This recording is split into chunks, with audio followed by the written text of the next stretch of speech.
About a month ago, I made a terrifying confession to all of you, and it was not really easy to say this at all. You see, I hung out with this really cool chick, and we went out and we had a really good time. It was actually so great that I was able to get her to agree to come back to my place.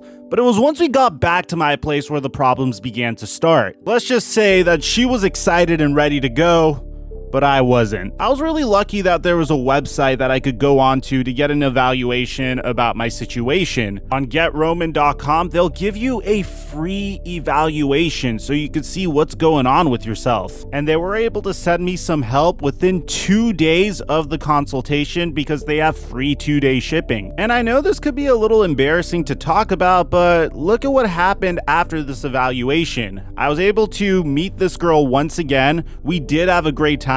And you may see her on my Twitch streams now. So is it embarrassing to talk about ED? Absolutely. But once you get over the ED with the help of a professional, it's not as embarrassing to talk about anymore. And dudes, I want you to think about something. Would I really tell you this story if the product didn't work? And if you go to GetRoman.com/FlightMike, you'll get $15 off of your first order of ED treatment, a free online visit, and free 2-day shipping. That's GetRoman.com/FlightMike for $15 off of your first order of ED treatment. And thank you, Roman, for the sponsor.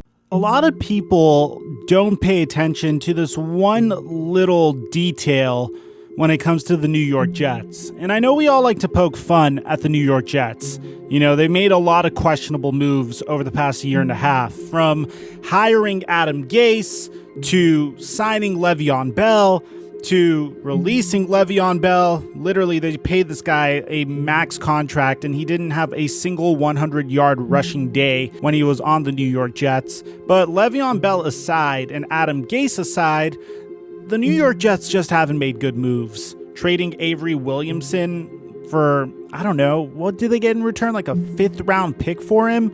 Was not the move either. What are the odds you hit on that 5th-round pick? There were rumors that they were about to be willing to move on from Quinnen Williams and Sam Darnold.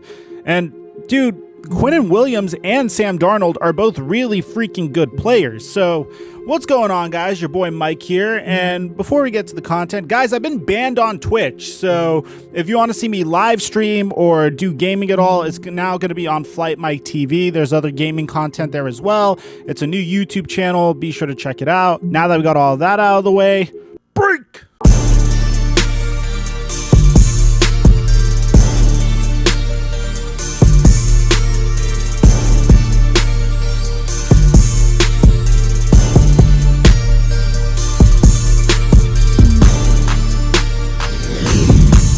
Mic check 1 2 1 2. What's going on, everybody? Guys, I've been seeing this one thing about Trevor Lawrence that is so tacky and so cliche that I felt like I had to address it.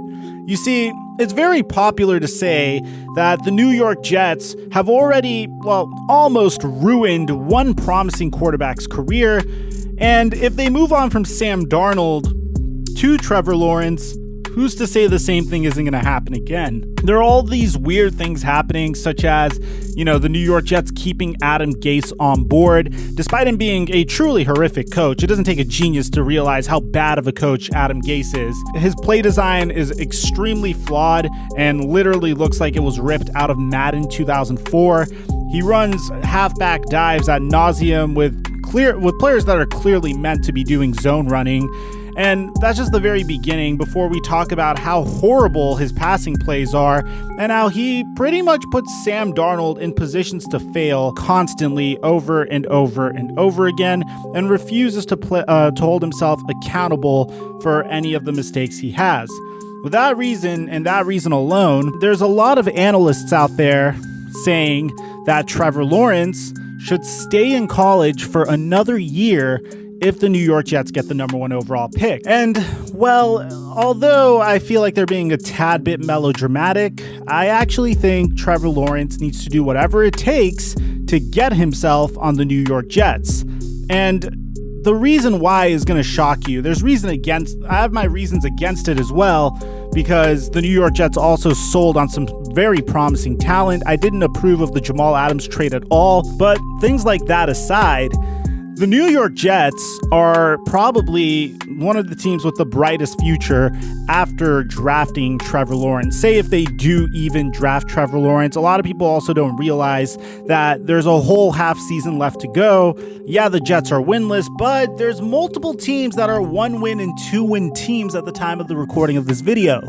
So the Washington Redskins, Dallas Cowboys, New York Giants, Jacksonville Jaguars, Houston Texans, LA Chargers, Cincinnati Bengals, New York Jets, and New England Patriots at the time of this video all have 2 wins and under, which means just because the Jets are 0-8 doesn't necessarily mean that they will probably take Trevor Lawrence, let alone secure the number 1 overall pick in the NFL draft. But out of all of those teams that could secure the number 1 overall pick, there's only a handful of them that could conceivably take a quarterback. The Chargers already have their man in Justin Herbert. The Bengals appear to be literally within a possession away from winning most of their games. I don't know how they're 2-5. The Houston Texans just signed Deshaun Watson to a contract extension. The Atlanta Falcons may want to move on from Matt Ryan, but I don't really see them doing that. I see them taking a more developmental prospect and trying to groom him behind Matt Ryan, like Trey Lance, for example. The Minnesota Vikings could potentially take a quarterback. And the New York Giants, even though they're 1-7, I don't really see them punting on Daniel Jones. I could see the Washington football team take a quarterback, and I could even see the Dallas Cowboys take a quarterback. So the most likely of these teams, in my opinion, would probably be the New York Jets, then it would be the Jacksonville Jaguars, then it would be the Minnesota Vikings, then it would be the Washington football team, Dallas Cowboys, then maybe the New York Giants.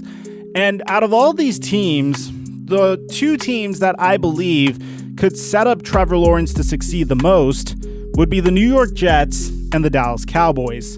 And the New York Jets are a very interesting situation because, yeah, their entire team is a dumpster fire. I admit that.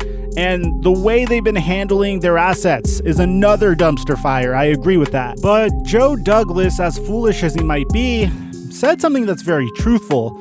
Listen to this. Over the last few months, we've been able to improve our draft capital. As we sit here now, currently, we have 9 picks this upcoming draft.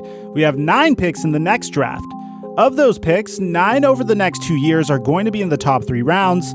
So that gives us a lot of flexibility and a lot of opportunity moving forward to really improve the talent on this roster. In July, the Jets traded Jamal Adams for the Seahawks' 1st and 3rd round picks in 2021 and a 1st rounder in 2022. So for the next 3 years, the Jets have 2 1st round picks in each of these drafts, which is absolutely remarkable.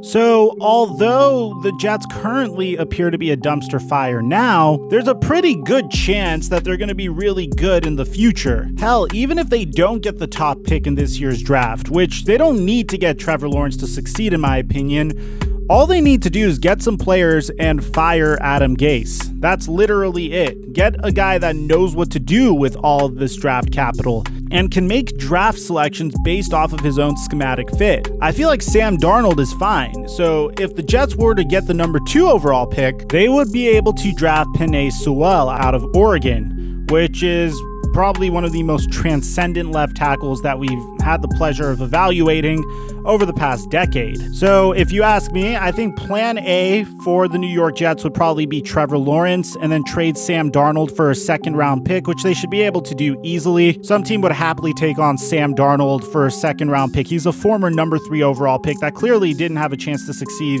in New York. But you could start over with Trevor Lawrence. You already have Denzel Mims on your roster.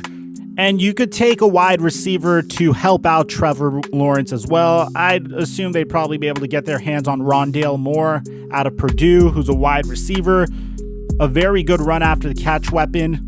And him combined with Denzel Mims could make some stuff happen next year. Then after that, if you surround those 2 players with good pieces moving forward, I feel like the New York Jets could potentially compete and contend in about 2 years from now. And I feel like that's something no other analyst is looking for, no other analyst is looking at, and everyone's just panicking at how bad the Jets are. The Jets just botched a rebuild 3 years ago. So long as they don't botch this upcoming rebuild, they should be okay. So let me know in the comment section down below what you guys think. Aside from that, I'm your boy Mike, and And I'm dropping our mic until our next upload.